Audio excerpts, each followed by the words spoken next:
química ela é muito usada para o controle de dopagem.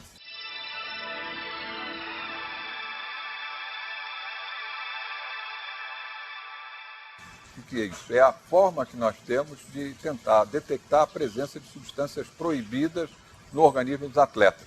Elas, obviamente, são proibidas, primeiro porque poderiam provocar um aumento de desempenho do atleta sem que seja alguma coisa da natureza dele. Mas também, eu acho que talvez principalmente, porque a maioria dessas substâncias também provoca um agravo à saúde do atleta. Então, ao fazer o controle de dopagem, você está também preservando a saúde desse atleta que está tentando melhorar o seu desempenho por esse meio que é ilícito. Então, o controle de dopagem no Brasil, ele é feito através de uma rede de coleta de amostra que é responsabilidade das federações e confederações.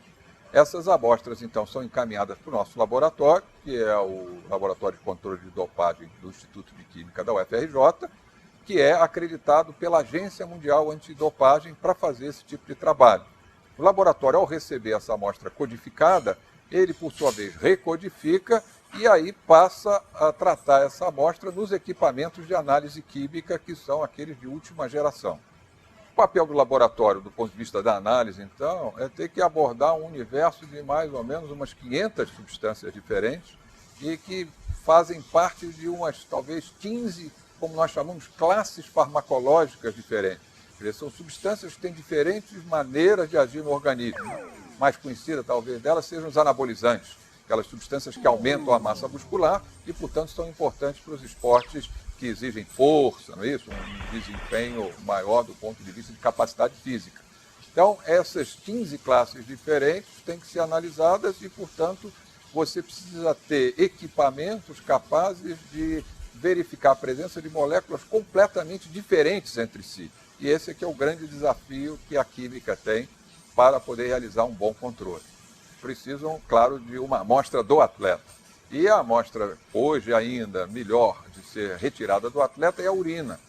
Primeiro porque é mais fácil, né, menos invasiva de você retirar essa amostra. Mas principalmente porque na urina o nosso organismo excreta, como se diz, né, ou libera todas aquelas moléculas que ele contém, inclusive aquelas dopantes. Então a urina é um concentrado de substâncias proibidas, se é que o atleta se dopou, não é isso? Hoje, por conta de algumas moléculas que não conseguem sair através do rim para chegar na urina, elas ficam retidas dentro da corrente sanguínea, o sangue também tem sido usado cada vez mais como como a gente chama de uma matriz, quer dizer, um material a ser analisado para o controle de doping. Então, para você que tem algum interesse na química e no organismo, é importante você lembrar que o organismo é feito de moléculas e, portanto, toda substância feita de moléculas, portanto, que você introduzir no seu organismo, vai afetar o seu funcionamento. E eu acho que hoje o grande problema que nós vivemos, que é quase um problema de saúde pública, é o abuso de anabolizantes nas academias. Mas hoje nós sabemos que o risco do abuso desses anabolizantes na academia é devastador e diminui a vida útil da pessoa e causa uma série de problemas colaterais. Então, a recomendação é que a química ela é excelente, ela é fantástica, mas o mau uso da química pode trazer danos irreparáveis, tanto para o meio ambiente, quanto para você mesmo, o próprio indivíduo, que acaba consumindo medicamentos indevidamente. Nós acrescentamos no nosso meio ambiente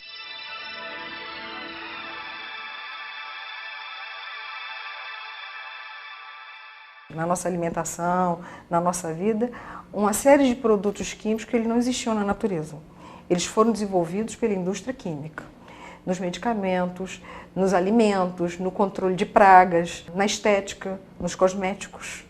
Esses medicamentos, muitos deles, tem vários estudos que têm efeitos nocivos sobre a saúde. Então, nem sempre a química tem trabalhado a favor da qualidade de vida e da sobrevida.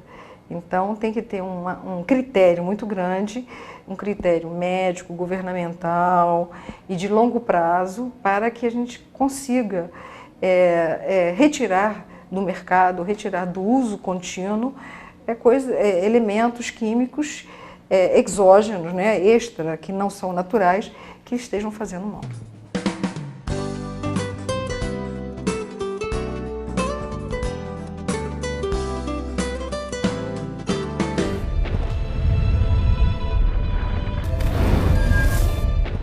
toda a matéria foi criada há cerca de 13 bilhões de anos com o Big Bang.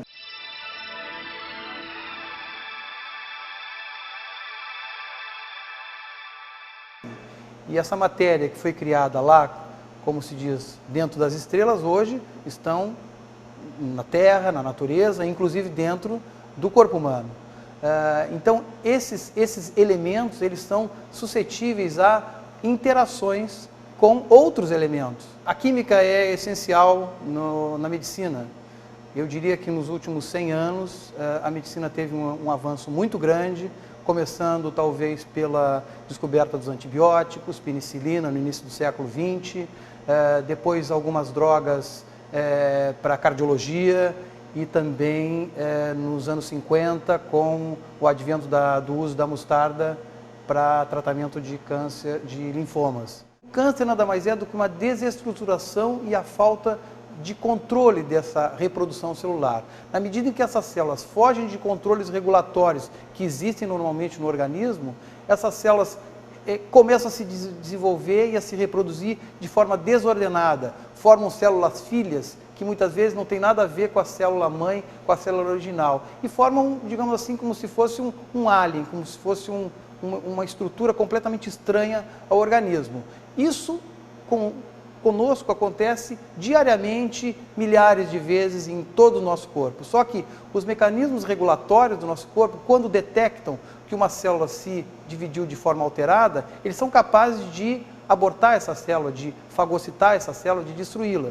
Quando existe uma alteração qualquer no organismo, seja por qualquer tipo de mecanismo, estresse ou mesmo alteração hormonal, essas células então começam a se reproduzir de forma desordenada, adquirem um determinado tamanho e a partir daí elas não são mais controladas. Aí precisam de um tratamento.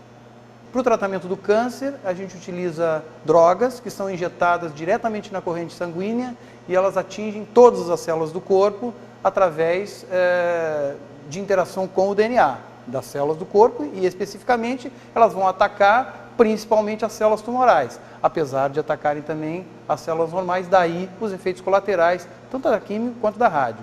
Ou seja, queda de cabelo, vômito, mal-estar, às vezes febre, feridas na boca ou diarreia, muitas vezes. Depende de cada tipo de quimioterápico, tem um efeito colateral diferente. Outros alteram a função renal, que também é sensível a muitos quimioterápicos.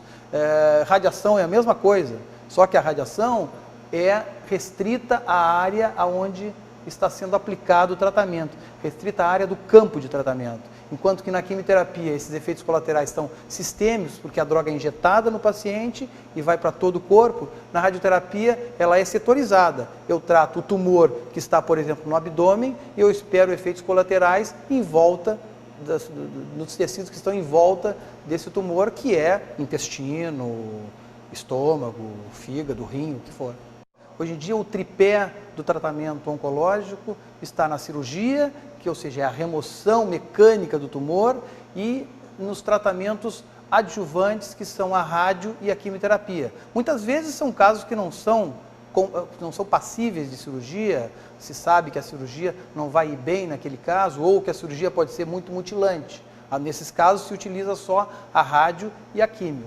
Mas cada vez mais a rádio e a quimio estão sendo utilizadas de forma sinérgica, não é? Ou seja, o efeito de uma e o efeito de outro, quando utilizados em conjunto, se multiplicam, não é apenas a soma, é uma multiplicação. Então, hoje em dia, cada vez mais se usa tratamento rádio e quimioterapia, que se chama de tratamento combinado.